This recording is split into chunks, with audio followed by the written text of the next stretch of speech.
नमस्कार, आप देख रहे न्यूज 18। मैं हूं आपके साथ मेनका चौधरी। न्यूज 18 को दिए एक इंटरव्यू में ढेंचा बीज घोटाले को लेकर मंत्री हरक सिंह रावत के बयान से खलबली मची हुई है। बीजेपी के अंदर भी इससे घमासान मचा है और बीजेपी आलाकमान ने भी इस मामले पर संज्ञान लिया। बीजेपी के प्रदेश प्रवक्ता शादाब शम्स ने कहा कि ये कांग्रेस पार्टी नहीं है कि कोई कुछ भी कहे, यहाँ सभी को अनुशासन में रहना होगा और हरक सिंह के बयान का आलाकमान संज्ञान ले रहा है। जो भी इसमें आगे ठीक होगा वो कदम उठाया जाएगा। यानी कि हरक सिंह के बयान से पार्टी आलाकमान खुश नहीं, बीजेपी खुश नहीं। कोई भी व्यक्ति अगर इस तरह की अनर्गल बयानबाजी करेगा तो मेरी पार्टी उसका संज्ञान अवश्य लेगी। भारतीय जनता पार्टी ये कांग्रेस नहीं है, ये अन्य दल नहीं है जहां जिसका जो मन आता है वो बोल सके। अगर कोई भी बात कही गई है उसकी गंभीरता को देखते हुए पार्टी हाईकमान उस पर संज्ञान ले रहा है और मुझे ज़रूर मालूम है कि जो फॉर्मूला हमारे कार्यकर्ताओं पे लागू होता है वही हमारे यहाँ बड़े नेताओं पे भी लागू होता है।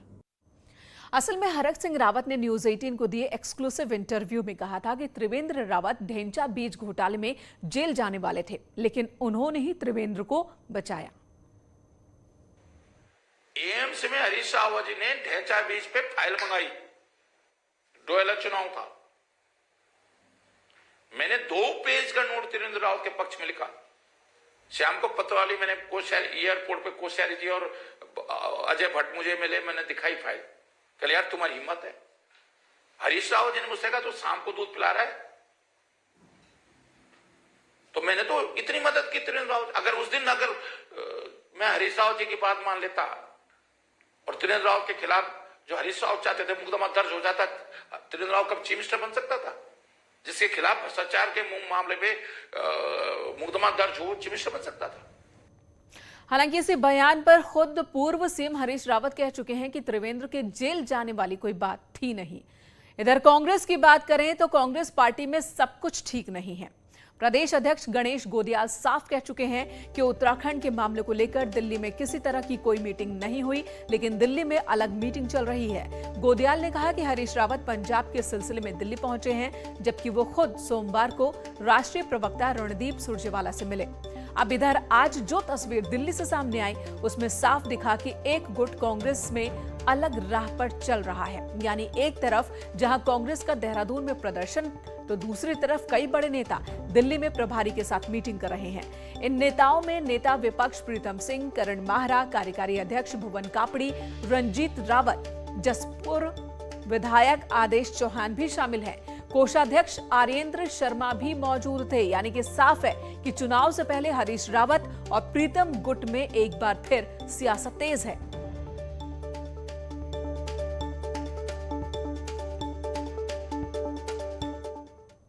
इधर नेता विपक्ष प्रीतम सिंह ने आज कांग्रेस के राष्ट्रीय प्रवक्ता रणदीप सुरजेवाला से भी मुलाकात की। उत्तराखंड समेत कई मुद्दों पर दोनों नेताओं के बीच बातचीत हुई है। दिल्ली में प्रीतम सिंह और सुरजेवाला की ये मुलाकात हुई।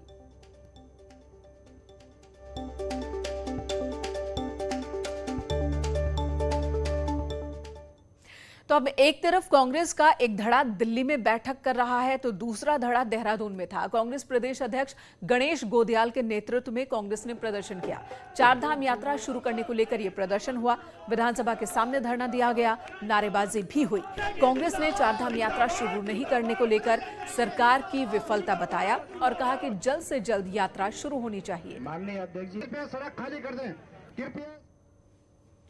दिखाने के लिए कुछ और करने के लिए कुछ, इस प्रकार का सरकार का जब चरित्र दिख रहा है 4 धाम यात्रा को खोलने पर, तो हम मजबूर हैं कि हम हमारे लाखों उन भाइयों के साथ खड़े हो रहे हैं कि जो साल भर से इंतजार करते हैं कि यात्रा चले और उनके साल भर का राशन पानी, उनके बच्चों की फीस, उनके जो आवश्यक खर्चे हैं वो अर्जित हो सके।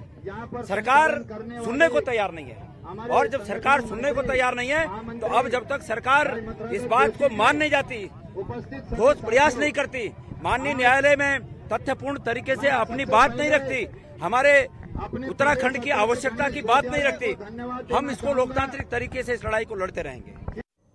वहीं कांग्रेस के इस प्रदर्शन की सरकार ने निंदा की है और कहा कि कांग्रेस जनता को भ्रमित कर रही है। ऐसे में जो कोई मामला सब जुडिस हो, उस सब जुडिस मामले को लेकर के घेराव करना, ये विकृत मानसिकता का प्रतीक है और ये जनता को भ्रमित करने का एक कुत्सित प्रयास है। और मैं समझता हूँ ऐसे भी तो सीएम पुष्कर सिंह धामी ने आज ऋषिकेश पहुंचकर पीएम मोदी के dream project Rishikesh Karnaprayag rail line project के निर्माण की प्रगति रिपोर्ट जानी और अधिकारियों से विचार विमर्श कर राज्य सरकार द्वारा हर संभव मदद का भरोसा दिया। सीएम धामी रेल निगम के कार्यों से संतुष्ट भी दिखे। पहाड़ पर रेल के सपने को हर पहाड़ी व्यक्ति के लिए सौगात बताया।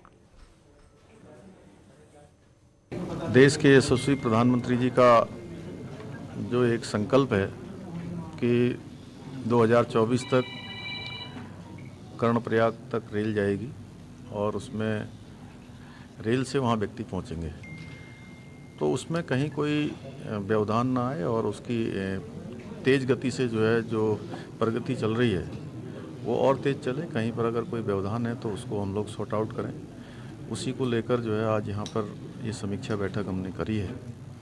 कुछ इशू हैं जो कुछ माइनिंग से जुड़े हुए हैं, कुछ माननीय न्यायालय से जुड़े हुए हैं, उन सभी पर चर्चा हुई है और जो भी हैं वन विभाग से संबंधित हैं, कुछ राजस्व से संबंधित हैं, उन सभी को हम सॉर्ट आउट करेंगे। इधर 2022 को जीतने के लिए आम आदमी पार्टी भी जोर शोर से लगी हुई है। आम आदमी पार्टी में कई बड़े बदलाव आज हुए। प्रदेश अध्यक्ष ने इस्तीफा दे दिया। आपने विधानसभा चुनाव कैंपेन कमेटी का भी ऐलान किया है।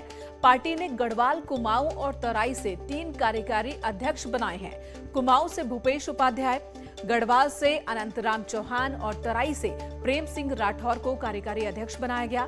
इसके अलावा कैंपेन कमेटी के अध्यक्ष और उपाध्यक्ष भी नियुक्त कर दिए गए।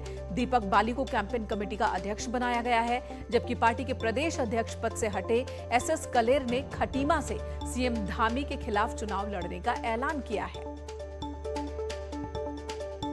कोई बात मेरे को मेरे हाईकमांड नेतृत्व ने, अरविंद केजरीवाल जी ने और मनीष सिसोदिया जी ने मेरे को एक बड़ी जिम्मेदारी दी है, जो उत्तराखंड के सीएम धामी जी के सामने इलेक्शन लड़ने की, वो चीज को देखते हुए आज मैं अपने पास से मुक्त हो रहा हूं।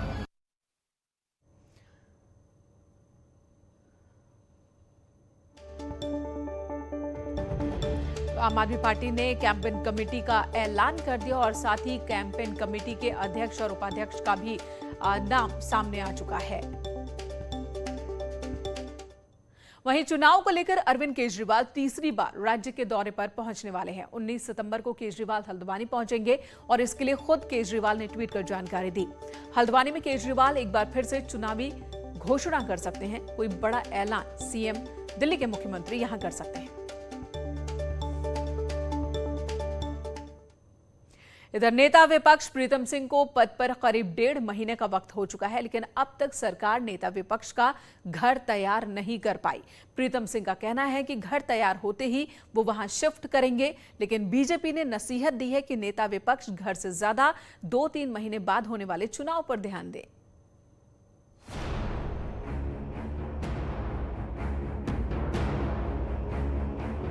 करीब 1.5 महीने से नेता विपक्ष के लिए घर तैयार हो रहा है, लेकिन काम इतनी सुस्त रफ्तार से चल रहा है कि नेता विपक्ष प्रीतम सिंह के लिए इंतजार लंबा होता है।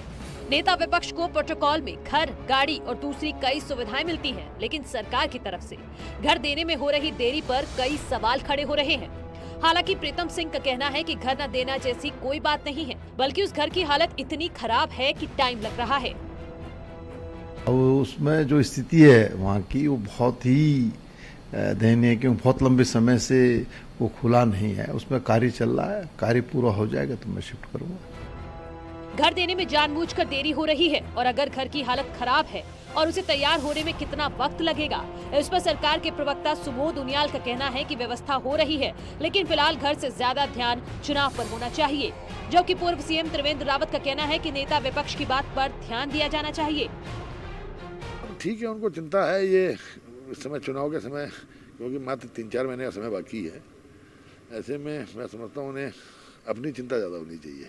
नेता प्रतिपक्ष के नाते और लोकतंत्र में उनके लिए जो भी व्यवस्थाएं होनी चाहिए, अगर उस बात को कह रहे हैं तो उनकी बात पर ध्यान दिया जाना चाहिए। चुनाव का वक्त नजदीक है और हर मुद्दा चुनाव में जाकर जुड़ रहा है। ऐसे में नेता विपक्ष के नए घर में शिफ्टिंग में हो रही देरी नया मुद्दा बनती दिख रही है। दीपांकर भट्ट, न्यूज़ 18, देहरादून। उत्तराखंड के नवनियुक्त राज्यपाल retired lieutenant general Gurmeet Singh आज देहरादून राजभवन पहुंचे, जहां कैबिनेट मंत्री गणेश जोशी, स्वामी यतीश्वरानंद, मुख्य सचिव एसएस संधू ने उनका स्वागत किया।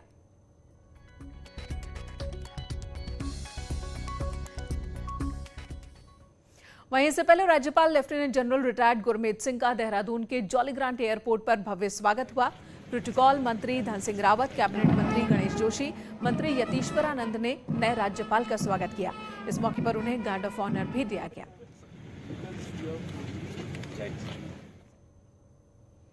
के नाते मैंने उनको आज यहाँ पे रिसीव किया और कल विधिवत महामहिम राज्यपाल जी का शपथ ग्रहण हो जाएगा। और मैं कह सकता हूँ कि वो सेना में उन्होंने जितना महत्वपूर्ण काम देश के लिए किया है, उनके अनुभवों का लाभ उत्तराखंड राज्य को।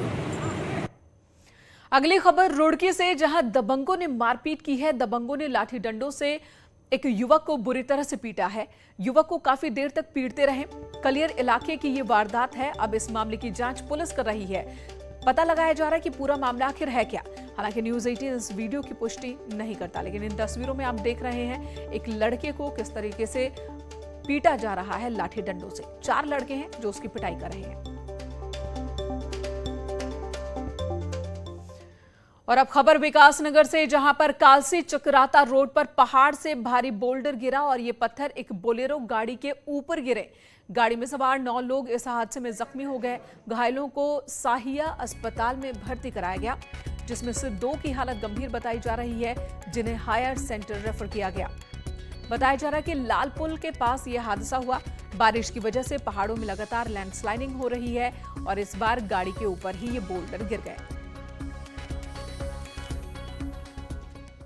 उत्तरकाशी से खबर, यहां पर बाइक सवार पर पेड़ गिर गया। मोरी इलाके में जरमोला धार के पास ये घटना घटी।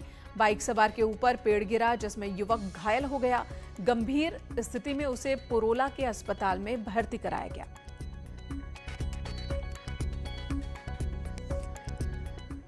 इधर दिल्ली देहरादून हाईवे पर मोहंड के पास भीषण हादसा हुआ। यूपी रोडवेज की 2 बसें आमने सामने टकरा गईं, जिसमें कई यात्री गंभीर रूप से घायल हो गए।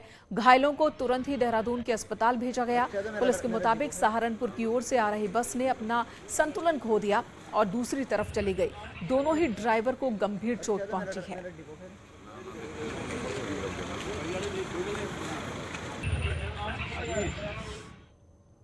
इधर लोहा घाट की ऊंची चोटियों में से एक पहाड़ी में बसी झूमा देवी के मंदिर में लोगों की गहरी आस्था है। झूमा मंदिर की खड़ी पहाड़ी में पाटन, पाटनी और रायकोट मेहरगांव के देव डागरों के 2 डोले रस्सी के सहारे श्रद्धालुओं के कंधों पर मंदिर तक पहुंचते हैं। मान्यता है कि नंदा अष्टमी की रात को मां के दरबार में महिलाएं संतान की चाह में मां झूमा का जागरण करती हैं, जिससे उनकी मनोकामनाएं पूरी होती हैं।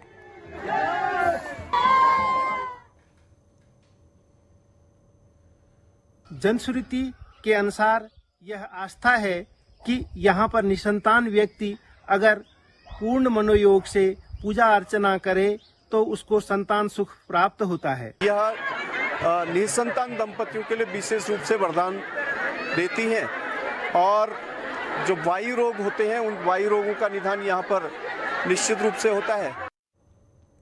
उधर नैनीताल में मां नंदा का दरबार सज चुका है। प्राण प्रतिष्ठा की पूजा के बाद मां नंदा सुनंदा की मूर्ति को भक्तों के दर्शन के लिए सामने किया गया। भक्तों का तांता लगा रहा। इस दौरान मां के जयकारों से पूरा मंदिर गूंज उठा। हालांकि इस बार दर्शन करने की छूट भक्तों को दी गई है, लेकिन कोरोना की वजह से प्रसाद चढ़ाने पर रोक लगाई गई है। और पहाड़ों पर इन दिनों हर जगह मां नंदा के गीत जागरों के साथ पूजा अर्चना की धूम मची है। लेकिन आपको आज एक ऐसी तस्वीर दिखाते हैं जो कि भारत चीन सीमा पर स्थित देवताल और परिताल की है, जहां इस बार आर्मी के सहयोग से माणा गांव के स्थानीय लोगों को एक बार फिर पारंपरिक रूप से पूजा करने का मौका मिला। नो मैंस लैंड होने की वजह से यहां सेना के अलावा किसी को भी जाने की इजाजत नहीं, लेकिन इस बार मां नंदा गौरा की पूजा के लिए स्थानीय लोगों को हिमालय स्थित देवताल में मौका मिला है। लगभग 17,000 फीट से भी ज्यादा ऊंचाई पर स्थित इस देवताल की सुंदरता अपने आप में अद्भुत है।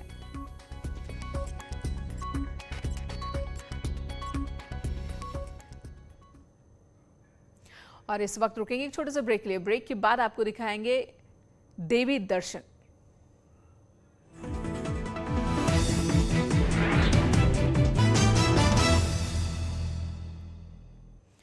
हिमालयी क्षेत्रों में इन दिनों सबसे दुर्लभ प्रजातियों में से एक फेन कमल देखने को मिल रहा है। राज्य पुष्प ब्रह्म कमल के साथ खिलने वाला ये फूल लगभग 14,000 फीट की ऊंचाई वाले इलाकों में खिलता है और साल में महज 1 महीने के लिए ही इन दिनों ही ये फूल देखने को मिलता है। चमोली में फूलों की घाटी में ऊपरी क्षेत्र में ये देखने को मिल रहा है, नीलकंठ और रूपकुंड पर्वतों के बीच। रुकेंगे ब्रेक के लिए, खबरों का सिलसिला जारी है।